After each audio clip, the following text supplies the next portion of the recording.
यदि आपने YouTube पर तरह तरह के बिजनेस आइडिया से रिलेटेड वीडियो देखा पर कोई आइडिया काम नहीं आया कि हमें कौन सा व्यवसाय स्टार्ट करना चाहिए, कौन सा व्यवसाय स्टार्ट नहीं करना चाहिए, तो ऐसे में आपने सही वीडियो पर क्लिक किया है साथियों। हम आपको इस वीडियो में पूरी तरह से गाइड करेंगे कि आप जिम सेंटर का व्यवसाय कैसे स्टार्ट कर सकते हैं, या फिर आपने YouTube पर सर्च किया है कि हमें जिम सेंटर का व्यवसाय स्टार्ट करना है, हम कैसे करें, तो आपने सही वीडियो पर क्लिक किया है। आप इस वीडियो पर बने रहते हैं, पूरी तरह से हम आपको गाइड करेंगे कि जिम सेंटर का व्यवसाय आप कैसे स्टार्ट कर सकते हैं, क्या इसकी प्रक्रिया होती है, लाइसेंस कैसे मिलेगा, इन्वेस्टमेंट कितना जाता है इस व्यवसाय में, प्रॉफिट मार्जिन कितना आता है, कौन से उपकरण की जरूरत पड़ेगी, मार्केट रिसर्च कैसे करना चाहिए, कस्टमर बेस कैसे बढ़ाए, शुरुआत के दौर में पहले दिन से कमाई कैसे करें जिम सेंटर के व्यवसाय से, कहां पर ये व्यवसाय चलेगा, साथ ही कहां पर ये व्यवसाय नहीं चलेगा, पूरी जानकारी A to Z हम आपको इस वीडियो में शेयर करने वाले हैं। इसलिए मैं आपसे रिक्वेस्ट करता हूं, यदि आपने इस वीडियो पर क्लिक किया है और जिम सेंटर से रिलेटेड बहुत तरह की वीडियो आपने यूट्यूब पर वॉच किया और आप संतुष्ट नहीं हुए, तो आपने सही वीडियो पर क्लिक किया है। आप साथियों इस वीडियो पर बने रहिए,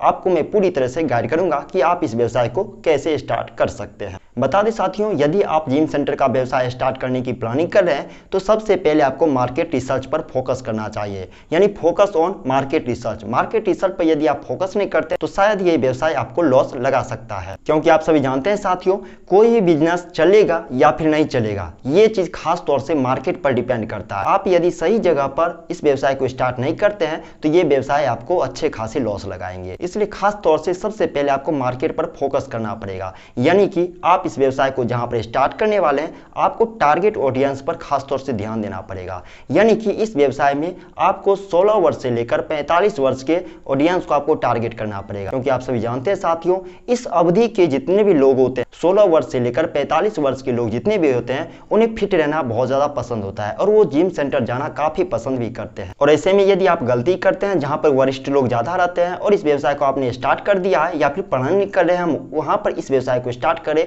तो ये व्यवसाय अच्छे खासे आपको लॉस लगाएंगे। इसलिए आपको खास तौर से ऑडियंस को टारगेट करना है। यानी कि आप सभी जानते हैं साथियों, जिम सेंटर में जो लड़के होते हैं या फिर लड़कियां जो 16 वर्ष से 45 वर्ष के जो आयु के लोग होते हैं वो ही जाना पसंद करते हैं। जहां पर वरिष्ठ लोग रहते हैं वो लोग इस व्यवसाय को शायद पसंद नहीं करते हैं, क्योंकि इस व्यवसाय में खास तौर से बॉडी बिल्डिंग का काम, फिटनेस का काम होता है, तो ऐसे में वो लोग इस व्यवसाय को नहीं पसंद करेंगे। यदि आपने प्लानिंग कर लिया कि हमें इस व्यवसाय को स्टार्ट करना है तो आपको जो है टारगेट ऑडियंस पर खास तौर से ध्यान देना पड़ेगा और ऐसे जगह का चुनाव करना पड़ेगा जहां पर युवा वर्ग के लोग ज्यादातर रहते हैं। साथियों, आपने मार्केट का रिसर्च तो कर लिया, लेकिन आपको जिम कैसे खोलना है इस चीज का अनुभव नहीं है, तो मैं बता दूं साथियों, हमारे भारतवर्ष में मुख्य रूप से 2 प्रकार के जिम चलते हैं, जिसमें पहला आता है पारंपरिक जिम या फिर इसे बॉडी बिल्डिंग के नाम से भी आप कह सकते हैं, और दूसरा आता है फिटनेस सेंटर या फिर इसे फिटनेस क्लब भी कह सकते हैं। बता दें साथियों, बॉडी बिल्डिंग जिम में वेट ट्रेनिंग के साथ साथ कार्डियो की मशीन उपलब्ध रहती है। ध्यान दें साथियों, बॉडी बिल्डिंग का जिम भारतवर्ष में बहुत ज्यादा प्रचलन में है, क्योंकि युवा लोग फिटनेस और बॉडी बिल्डिंग करना ज्यादा पसंद करते हैं। ऐसे में इस व्यवसाय में यदि बॉडी बिल्डिंग जिम का चुनाव करते हैं तो आपके लिए बहुत बेहतर ऑप्शन रहने वाला है। अब साथियों, दूसरी पॉइंट जो आती है फिटनेस सेंटर या फिर फिटनेस क्लब, ये बॉडी बिल्डिंग जिम से काफी अलग होती है। इसमें वजन बढ़ाने संबंधित कोई भी गतिविधि नहीं होती है। इसमें आपको जुम्मा क्लासेस, एरोबिक्स या फिर मार्शल आर्ट जैसे ट्रेनिंग दी जाती है। तो आप इन चीज से अनुभव कर सकते हैं कि बॉडी बिल्डिंग जिम और फिटनेस सेंटर में काफी अंतर होता है। इसलिए आपको इन चीज का चुनाव करना है कि आप किस तरह के जिम का ओपनिंग करने वाले हैं, यानी कि आपके टारगेट ऑडियंस क्या है और आप किस टाइप के जिम ओपन करने वाले हैं। साथियों, आपने मार्केट रिसर्च भी कर लिया, ऑडियंस को भी ध्यान में रख लिया, साथ ही जिम के प्रकार पर भी अच्छे खासे पकड़ बना लिए।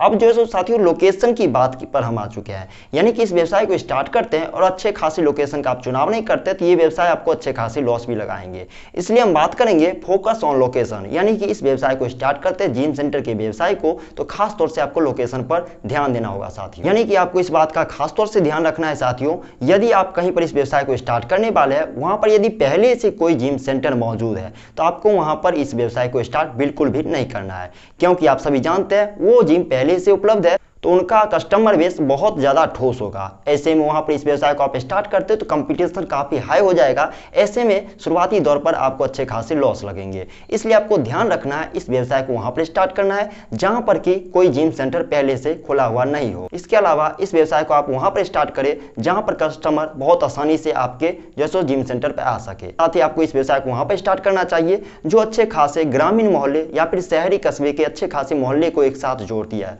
यानी कि जनसंख्या जनसंख्या घनत्व वाली और अच्छे खासी युवा वर्ग वाले जितने भी घनत्व जनसंख्या वाले जो एरिया होगा वहां पर इस व्यवसाय को आपको ओपन करना चाहिए। वहां पर ये व्यवसाय अच्छे खासे चलेंगे साथियों, और आपको कस्टमर बेस भी बहुत अच्छे खासे शुरुआती दौर से ही ठोस हो जाएंगे। साथियों हमने लोकेशन का बात कर लिया, अब साथियों हम बात करते हैं यदि जिम सेंटर का व्यवसाय हम स्टार्ट करते हैं और जरा सा भी नॉलेज नहीं है कि जिम सेंटर में आने वाले यूज होने वाले उपकरण कौन कौन से होते हैं, कौन कौन से उपकरण को आपको यूज में लाना है, कौन कौन सा उपकरण आखिर जिम सेंटर में अच्छे खासे परफॉर्म करते हैं और कौन कौन से उपकरण आखिर इसका क्या कीमत होता है और कौन कौन से उपकरण आपको रखना चाहिए इस व्यवसाय में, यानी पूरी तरह से हम गाइड करने वाले हैं साथ स्टेप बाय स्टेप। इसलिए मैं आपको बार बार कहता हूं आपको वीडियो को स्किप नहीं करना है। आपने यदि नॉलेज के पर्पज से या फिर बिजनेस ओपन करने के पर्पज से इस वीडियो पर क्लिक किया है तो इस वीडियो को अंत तक जरूर देख के जाइएगा, क्योंकि आप सभी जानते हैं आधा अधूरी जानकारी विनाश का कारण होता है। ऐसे में इस व्यवसाय को स्टार्ट करने की प्लानिंग कर रहे हैं तो आपको इस वीडियो को कंप्लीट देखना है साथियों। ध्यान दें साथियों, यदि आप इस व्यवसाय में नए हैं तो थोड़ा सा आपको मुश्किलों का सामना करना पड़ सकता है उपकरण के चुनाव में, क्योंकि इस व्यवसाय में बहुत ज्यादा निवेश भी होता है। इसलिए आपको सूझबूझ और समझदारी से काम लेना है, क्योंकि आप सभी जानते हैं जिम में यूज होने वाले जितने भी इक्विपमेंट होते हैं उस पर खास तौर से ग्राहक का फोकस होता है। ऐसे में क्या क्या उपकरण आप अपने जिम सेंटर में रखे हैं, ये चीज ग्राहक को आकर्षित करती है या फिर आकर्षित नहीं करती है, इस चीज पर खास तौर से ध्यान देना पड़ेगा। कौन कौन से उपकरण आपको रखना चाहिए इस चीज पर आपको मुख्य रूप से फोकस करना चाहिए, क्योंकि आप सभी जानते हैं साथियों आपके पास जितने अच्छे अच्छे उपकरण होंगे उतने ही कस्टमर बेस आपके शुरुआती दौर पर अच्छे खासे ठोस हो जाएंगे। बता दें साथियों इस व्यवसाय को आप स्टार्ट करते हो तो आपको 5 से 10 लाख का इन्वेस्टमेंट जा सकता है, खास तौर से उपकरण पर। यदि आप इस व्यवसाय को स्टार्ट करने वाले हैं और आपको नॉलेज नहीं कि हमें कौन कौन सा उपकरण खरीदना चाहिए, यदि आप स्ट्रेंथ ट्रेनिंग के लिए इस व्यवसाय को स्टार्ट करने वाले हैं, Smith machine, dumbbell set, barbell set, weight lifting plate, adjustable training bench, preacher bench, legal press machine, cable cross over machine, seated cable row machine, lat pull down machine. यहीं पर साथियों यदि आप कार्डियो के लिए मशीन खरीदने वाले हैं, ट्रेडमिल, इलेक्ट्रिकल रोइंग मशीन खरीद सकते हैं। बता दें साथियों यदि आपका बजट अच्छा खासा नहीं है तो आपको भारतीय ब्रांड का ही उपकरण खरीदना चाहिए, क्योंकि स्वदेशी उपकरण का कीमत बहुत अच्छा खासा आपके बजट में रहेगा। यदि फॉरेनर कंट्री के विदेशी कंपनी के उपकरण आप खरीदते हैं, जिम सेंटर में उपकरण को यूज में लाते हैं, तो थोड़ा सा आपका बजट बहुत ज़्यादा बढ़ सकता है। जहाँ पर 5 से 10 लाख में इस व्यवसाय को आप स्टार्ट करने वाले वहीं पर 15 से 20 लाख रुपया भी इन्वेस्टमेंट जा सकता है। हमने अच्छे से मार्केट रिसर्च को जान लिया, टारगेट ऑडियंस को जान लिया, उपकरण के बारे में जान लिया, लोकेशन के बारे में जान लिया, इन्वेस्टमेंट के बारे में जान लिया। साथियों अब हम बात करेंगे प्रॉफिट मार्जिन, यानी कि जिम सेंटर का व्यवसाय आप स्टार्ट करने वाले हैं तो आखिर ये व्यवसाय आपको कितना प्रॉफिट मार्जिन देता है। कहीं ना कहीं साथियों किसी व्यवसाय को हम स्टार्ट करते हैं तो इन्वेस्टमेंट से ज़्यादा प्रॉफिट मार्जिन का टेंशन बना रहता है, यानी कि हम इन्वेस्ट किए बिना ही प्रॉफिट मार्जिन के बारे में सोचते रहते हैं। तो चलिए साथियों हम आपको बताते हैं आखिर इस व्यवसाय जिम सेंटर व्यवसाय को आप स्टार्ट करते हैं तो आखिर ये व्यवसाय आपको कितना प्रॉफिट मार्जिन देता है। तो ध्यान है साथियों यदि आप जिम सेंटर का व्यवसाय स्टार्ट करते हैं तो ये व्यवसाय सुविधा, उपकरण, जनसंख्या घनत्व पर खास तौर से डिपेंड करती है, यानी कि आप क्या फॉर्मेलिटी देने वाले हैं, कितना जनसंख्या वाले स्थान पर आपने इस व्यवसाय को स्टार्ट किया, वहां पर क्या युवा वर्ग रह रहे हैं या फिर बूढ़े बुजुर्ग लोग रह रहे हैं, ये सब चीज आपके जो है सो प्रॉफिट मार्जिन पर भी निर्भर करेगा। इसलिए प्रॉफिट मार्जिन आपको कितना होगा, इसलिए मैंने शुरुआत में बताया था लोकेशन पे आपको खास तौर से ध्यान देना है, क्योंकि यदि आप अच्छे एरिया का चुनाव करते हैं तो आप अच्छे खासे पैसे आप कमा सकते हैं साथियों इस व्यवसाय से। बता दें साथियों पूरे भारतवर्ष में जितने भी जिम सेंटर चलते हैं वो मंथली जो है सो चार्ज करते हैं, यानी मंथली में 700, 1000 रुपया या फिर 1500 या फिर 2000 लेते हैं। तो ऐसे में यदि आप इस व्यवसाय को स्टार्ट करते हैं और शुरुआती दौर में केवल 100 स्टूडेंट आपके जिम सेंटर पे आते हैं और प्रत्येक स्टूडेंट से आपने 700 छोड़कर शुरुआती दौर में 1000 रुपया चार्ज किया मंथली, तो आप जो है सो 100 स्टूडेंट से 1 लाख रुपया प्रॉफिट मार्जिन जिम सेंटर व्यवसाय से आप प्रॉफिट मार्जिन ले सकते हैं। ध्यान दें साथियों ये व्यवसाय शुरुआती दौर पर जितने आपके कस्टमर बेस बढ़ते जाएंगे उतने अच्छे खासे प्रॉफिट मार्जिन देंगे। यहाँ पर आपने इस व्यवसाय से 100 स्टूडेंट से 1 लाख रुपया प्रॉफिट मार्जिन लिया, वहीं पर इस व्यवसाय पर यदि रेगुलर बने रहते हैं, कस्टमर बेस आपके अच्छे खासे बन जाते हैं, फ्यूचर टाइम में जाकर इस व्यवसाय से आप 5 से 10 लाख रुपया प्रॉफिट मार्जिन आप ले सकते हैं महीने के। बता दें साथियों मैं आपको कुछ पॉपुलर टिप्स बताने वाला हूं, यानी कि कस्टमर बेस को हम कैसे बढ़ा सकते हैं। ध्यान दें साथियों इस टिप्स को आपको सुन के जाना। यदि अभी तक आप बने हुए हैं इस वीडियोस पर, आप यदि जिम सेंटर पहले से भी चला रहे हैं तो आपके लिए भी बहुत अच्छा खासा टिप्स रहने वाला है, या फिर आप स्टार्ट करने की प्लानिंग कर रहे हैं जिम सेंटर का व्यवसाय, या फिर यदि नॉलेज के पर्पज से आपने इस वीडियोस पर क्लिक किया है तो आपको ये टिप्स जान लेना चाहिए। पूरे भारतवर्ष में जितने भी जिम सेंटर चलते हैं वहाँ पर दो तरह से चार्ज लिए जाते हैं, मासिक चार्ज या फिर वार्षिक चार्ज। तो आप इन दो तरीके में से कोई भी तरीका आजमा सकते हैं आप अपने स्टूडेंट के लिए। बता दें साथियों, जहाँ पर आपके पास यदि 100 स्टूडेंट आ रहे हैं तो वहीं पर आपने 1000 रुपया चार्ज किया, वार्षिक चार्ज लेते हैं तो वार्षिक चार्ज भी 12,000 हो जाएगा सालियाना। तो ऐसे में यदि आप 1000 रुपया छोड़ दें, यानी 11,000 रुपया आपने चार्ज किया वार्षिक चार्ज में, तो क्या होगा, कस्टमर के अंदर ये चीज़ लगेगा कि 1000 प्रॉफिट मार्जिन मुझे प्राप्त हुआ एक वर्ष का, एक बार में ही पेड किया। तो जहाँ पे आपने 1000 रुपया वार्षिक चार्ज पर लॉस किया, वहीं पर आपको 11,000 रुपया एक टाइम पर आपको प्रॉफिट मार्जिन देगा।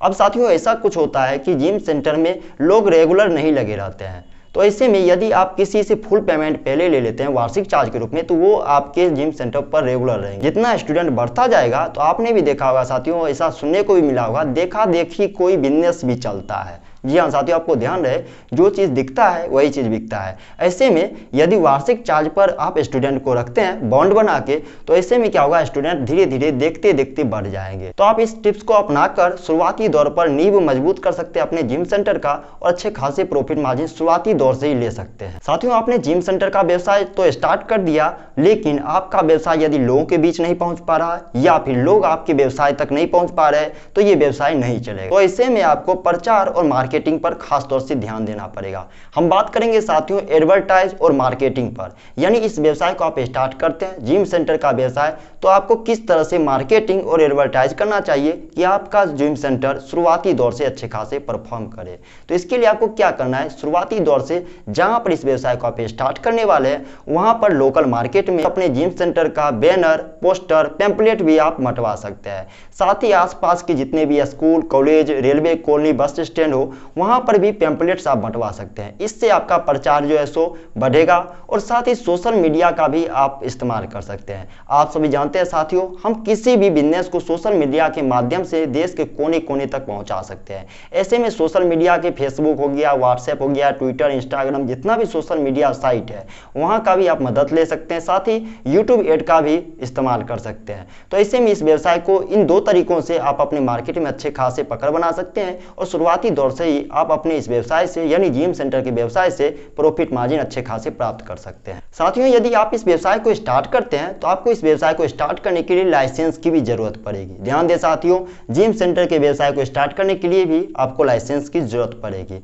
इसके लिए ज्यादा आपको कोई टेंशन भी नहीं लेना है लाइसेंस का नाम सुन के। इसके लिए आपको ज्यादा दूर कहीं पर भी नहीं जाना है। स्थानीय पुलिस विभाग से आप संपर्क कर सकते हैं या फिर ऑनलाइन आवेदन भी कर सकते हैं। वो आपको नो ऑब्जेक्शन सर्टिफिकेट देंगे, जिसके तहत आप इस व्यवसाय को स्टार्ट कर सकते हैं। यानी सर्टिफिकेट के लिए आपको ज्यादा मगजमारी नहीं होगी, और सर्टिफिकेट बहुत आसानी से आपको प्राप्त भी हो जाएगा। अब साथियों, इस व्यवसाय को स्टार्ट करते हैं और लाइसेंस भी प्राप्त कर लिया, तब आपको यहाँ पर रजिस्ट्रेशन भी करवाना पड़ेगा। यानी कि जिम सेंटर के व्यवसाय को आप रजिस्ट्रेशन नहीं करते तो इस व्यवसाय को इनलीगल माना जाएगा हमारे भारतवर्ष में। भारतवर्ष में आप जिम सेंटर का रजिस्ट्रेशन प्रोपराइटर फर्म या फिर प्राइवेट लिमिटेड फर्म के रूप में कर सकते हैं। इससे साथियों आपको ये फायदा होगा, भविष्य में खुदा न खास्ते चलकर यदि आपका व्यवसाय नहीं चला तो आपने जितने भी इन्वेस्टमेंट किए अपने जिम सेंटर में, उपकरण सहित लागत और रूम एग्रीमेंट या फिर जमीन के एग्रीमेंट, जहां पर लीज पर भी इस व्यवसाय को स्टार्ट किए, तो जितना आपने इन्वेस्ट किया है सब कुछ को आप सेल करके आपने जितना इन्वेस्ट किया था वो चीज को बैकअप कर सकते हो। यानी कि ये व्यवसाय आपको लॉस नहीं लगने देगा।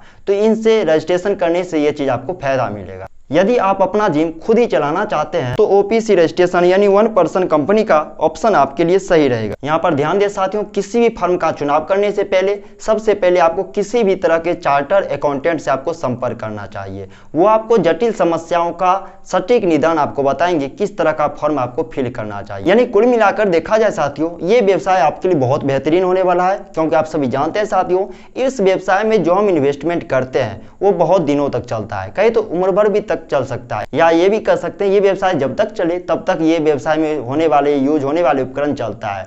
यानी कि इन्वेस्टमेंट आप जो पहली बार करते हैं शुरुआत के दौर, वो इन्वेस्टमेंट उसके बाद नहीं लगता है। हाँ, थोड़ा बहुत मार्केटिंग का चार्ज हो गया, बिजली बिल, एसी कूलर जो भी आप लगाते हो, आप अपने जिम सेंटर को जितना मॉडिफाई करोगे उतना थोड़ा बहुत अलग से चार्ज लगेगा। लेकिन उपकरण का जो चार्ज लगता है वो केवल एक बार में इन्वेस्टमेंट जाता है, उसके बाद लगभग नहीं के बराबर जाता है। हाँ, कोई नया सा उपकरण भी आप खरीदते हो तो उसके लिए, लेकिन ये प्रॉफिट प्रॉफिट मार्जिन तो आगे जाकर देगा। तो आप उपकरण में जितने इन्वेस्टमेंट दोगे ये उपकरण आपको आगे जाकर अच्छे खासे परफॉर्म करेंगे और लगभग रेगुलर चलेंगे। तो आगे जाकर किसी भी तरह के उपकरण संबंधी समस्या आपको नहीं देखने को मिलेंगे। तो साथियों, आप एक युवा है, शिक्षित है, महिला है, कोई भी किसी भी वर्ग के हो तो आपके लिए व्यवसाय अच्छा खासा है। मुझे उम्मीद है साथियों अभी तक आप इस वीडियो पर बने हुए होंगे और शायद आपने इस वीडियो को स्किप भी नहीं किया है। और अभी तक यदि आप इस वीडियो पर बने हुए हैं तो हमारी मेहनत को यूं ही बर्बाद मत जाने दीजिए। इस वीडियो को एक लाइक कीजिए। अभी तक आपने इस वीडियो को देखा है अंत तक, तो आपका क्या राय है इस वीडियो के बारे में, इस बिजनेस के बारे में, नीचे कमेंट बॉक्स खुला हुआ है, कमेंट करके जरूर बताइएगा। इस तरह के और भी लेटेस्ट वीडियो, अच्छे खासे बिजनेस आइडिया वीडियो देखने के लिए हमारे YouTube channel source of income को सब्सक्राइब जरूर कीजिएगा। साथियों, एक रिक्वेस्ट मैं आपसे और करता हूं,